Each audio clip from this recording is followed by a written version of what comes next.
My name is Hobbs White. As part of this webinar, I will be discussing capacity investment for synchromodal transportation.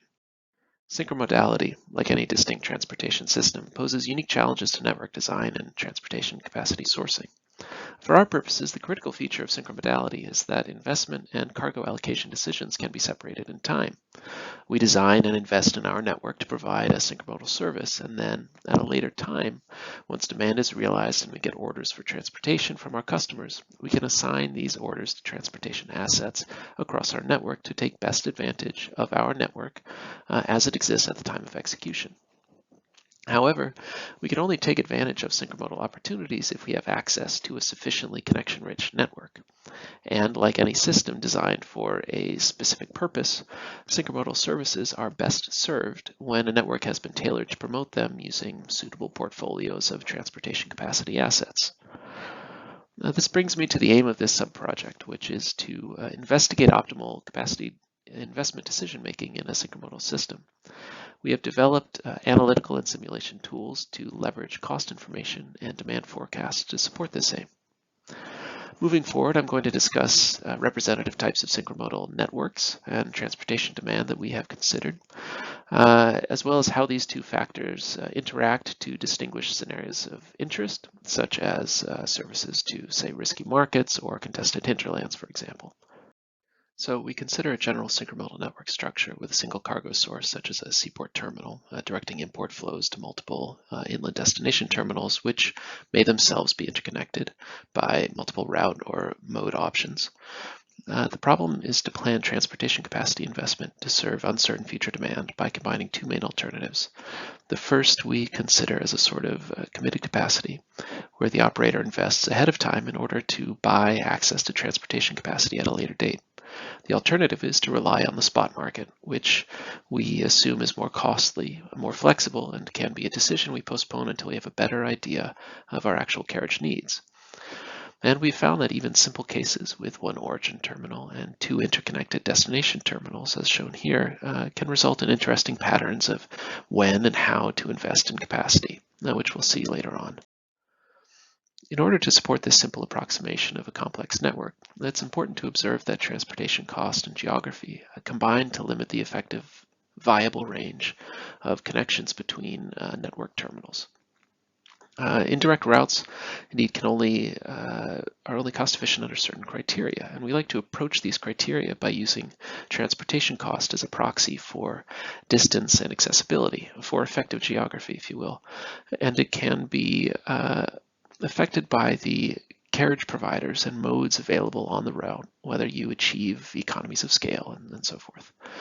We proceed by considering how these different relative transportation cost orders different route choices within a hierarchy of preferences. So if you have to route cargo from your origin to your destination, there will be a number of routes you can take through your network, and your preference of which route to use at any given time will be ranked based on their cost and capacity.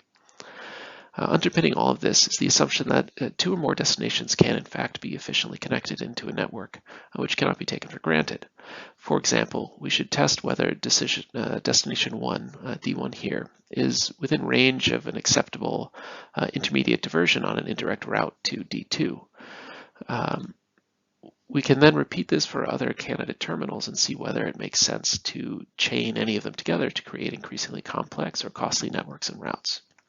Typically, we find that only two terminals at a time are in fact substitutable, and so we stick to simple two destination questions and extrapolate our conclusions out from that foundation.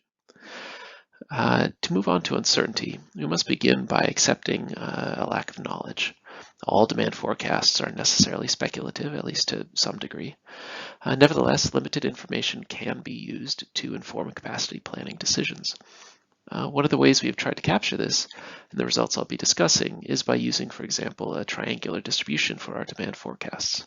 These rely simply on estimates of the range of demand for transportation you would expect to see in a given market, as well as the most likely amount of demand you would expect. We also assume each market has independent forecasts, but they're all of this general form. Next, let's look at some of our numerical simulations.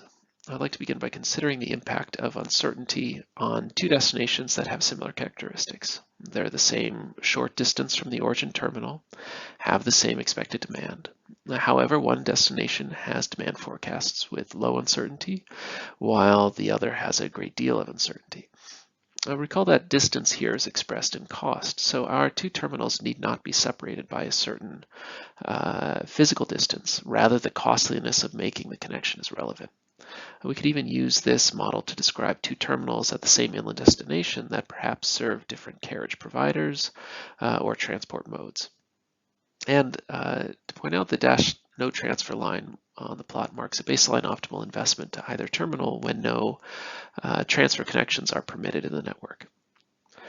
What we see in the plot is the evolution of the optimal capacity investments to both destination terminals as the transfer connections between them become increasingly costly. So we increase the cost to route freight between the two terminals and reduce the attractiveness of using indirect routes and move towards a less connected system. The connections fall lower and lower down the hierarchy of preference I discussed earlier. We see that uncertainty promotes overinvestment to both terminals under moderate transfer costs, and capacity investment is prioritized to the terminal with less uncertain demand over its riskier counterpart, indicating a reliance on transfers and indirect routing options that set us up nicely for a synchromodal service. Now, let's look at the impact of distance and consider a pair of destinations with similar demand characteristics, unlike the previous scenario. One destination remains close to the origin terminal, but the other is separated by a large distance, and this corresponds to a large transfer cost between the two terminals. Feasible transfer costs promote overinvestment across the aggregate network, so the total capacity we install to serve both destinations should be relatively high, even when combined. And it also promotes indirect routing via the closer terminal, which we see by an overinvestment to the nearby terminal. However, high transfer costs reduce the cost efficiency of this routing, which is to say that the ranked order of route preference starts to force us into cost inefficient plans that are overly reliant on the spot market to manage our uncertainty, and tries to push us beyond a comfortable geographic cost range.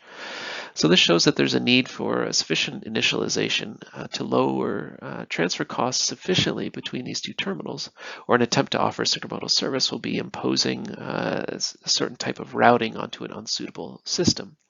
And that, again, purely from a cost perspective, synchromodal services will become a counterproductive product to offer, as the system would no longer be ideally set up to handle them.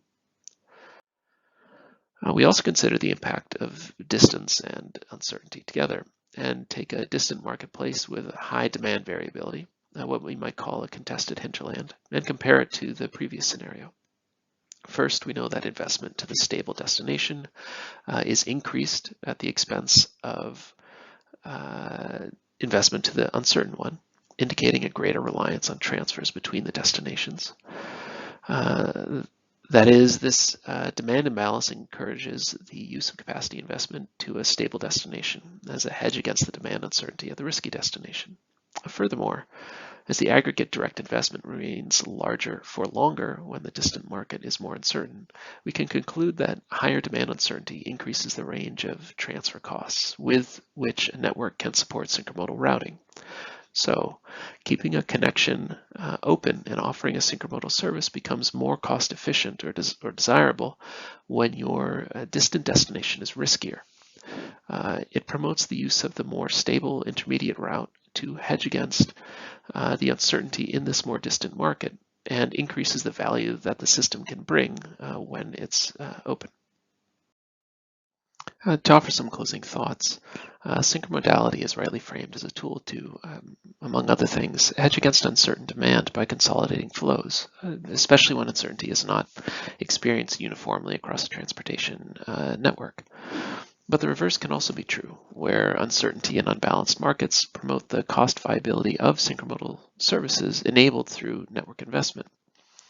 And I wanted to mention again that this sub-project was about developing a tool or framework to inform decision-making. And the intention was to provide general abstract observations that hopefully are of practical interest as well. I hope you'll reach out if you have any questions about our work, and I'd like to thank you again for your time.